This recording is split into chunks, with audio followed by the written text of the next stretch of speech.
Hi friends, welcome back to food by Babu YouTube channel. Friends, నేను ఇవాళ ఈ వీడియోలో సాంబార్ను హోటల్ స్టైల్లో ఎలా చేయాలని చూపించబోతున్నాను. వీడియోను స్కిప్ చేయకుండా చూడండి. ఎంత పర్ఫెక్ట్ అంటే అంత పర్ఫెక్ట్గా వస్తుంది. ఈ సాంబార్ చేయడానికి మొదటిగా కడాయి పెట్టేసి అందులో కాస్త నూనెను వేసి వేడి చేసుకోవాలి. నూనె కాస్త వేడయ్యాక ముందుగానే కడిగి ఒక హాఫ్ అన్ అవర్ నానబెట్టుకున్న కందిబెల్లని వేసి కాస్త పసుపుని వేసి అవి బాగా వేగేంత వరకు వేయించుకోవాలి.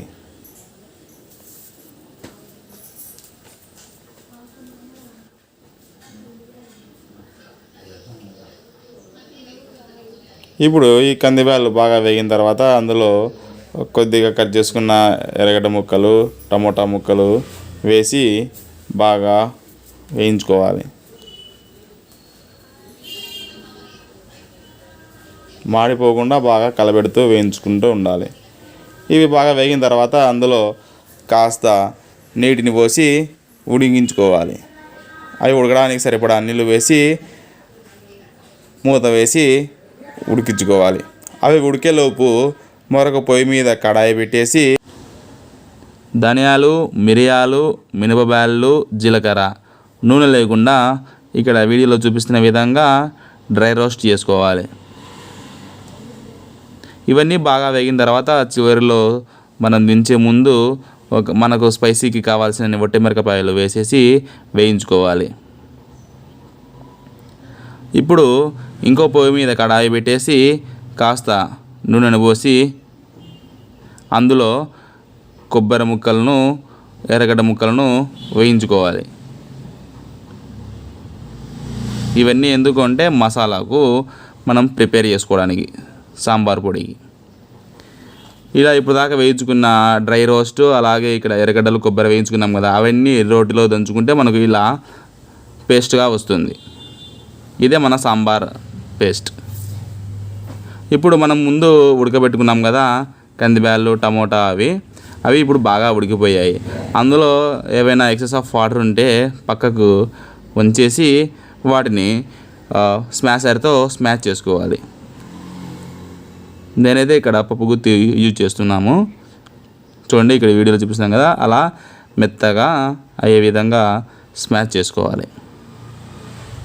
చూడండి, ఇక్కడ ఈ విధంగా వచ్చే విధంగా మనము పప్పు గుత్తితో ఒత్తుకోవాలి. ఇప్పుడు ఒక పొయ్యి వెలిగించేసి అందులో మనము ఇప్పుడు దాకా మనం స్మాష్ చేసుకున్నాం కదా ఆ బ్యాటర్ పెట్టేసి కాస్త ఉప్పును వేయాలి. ఉప్పు వేసి మళ్ళీ ఒకసారి వేడి చేసుకోవాలి. చూడండి, ఇప్పుడు మనం చేసుకున్న అంతా వేడవుతున్నప్పుడు మనం ముందుగానే ప్రిపేర్ చేసుకున్న సాంబార్ పేస్ట్ అందులో వేయాలి. వేసి ఒకసారి ఇక్కడ చూపిస్తున్న విధంగా కలిపెట్టాలి. ఆ మసాలా పేస్ట్ అంతా ఇక్కడ కలిసిపోయే విధంగా. అలా కలిపిన తర్వాత మనకు సాంబార్ క్వాంటిటీ ఎంత కావాలో అంత, మనకు తగినంత క్వాంటిటీ ప్రకారం నీళ్ళు పోసుకునేసి కాస్త పసుపును వేయాలి. అలా వేసిన తర్వాత మూత మూసేసి మరి కొద్దిసేపు ఉడికించుకోవాలి. ఇలా ఉడుకుతున్నప్పుడు చూడండి, ఇక్కడ ఈ కన్సిస్టెన్సీ మనకు ఎంత కన్సిస్టెన్సీ కావాలంటే ఎంత, మనకు ఇంకా ఎక్కువ కన్సిస్టెన్సీ కావాలంటే ఇంకాస్త సేపు ఉడికించుకోవాలి. అది బాగా ఉడుకుతున్నప్పుడు ఇంకో కడాయి పెట్టేసి అందులో పోపు గింజలు,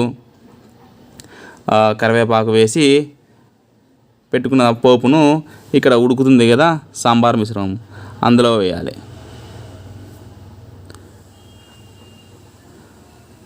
అందులో వేసేసి ఒకసారి అలా కలియబెట్టేసి కాసేపు మూతను పెట్టేసి మళ్ళీ ఉడికించుకోవాలి. ఇలా ఒక 2 నిమిషాలు ఉడికిన తర్వాత మనకు ఎంతో గుమగుమలాడే సాంబార్ రెడీ. ఇది ఇడ్లీలోకి, అన్నంలోకి ఎందుకైతే చాలా టేస్ట్గా ఉంటుందండి. ఈ సాంబార్ని మీరు ఒకసారి టేస్ట్ చేసి కామెంట్ రాయాల్సిందిగా కోరుతున్నాను. Thanks for watching. సబ్స్క్రైబ్ చేయడం అస్సలు మర్చిపోవద్దు. ఇంకో వీడియోలో కలుద్దాం. Bye bye.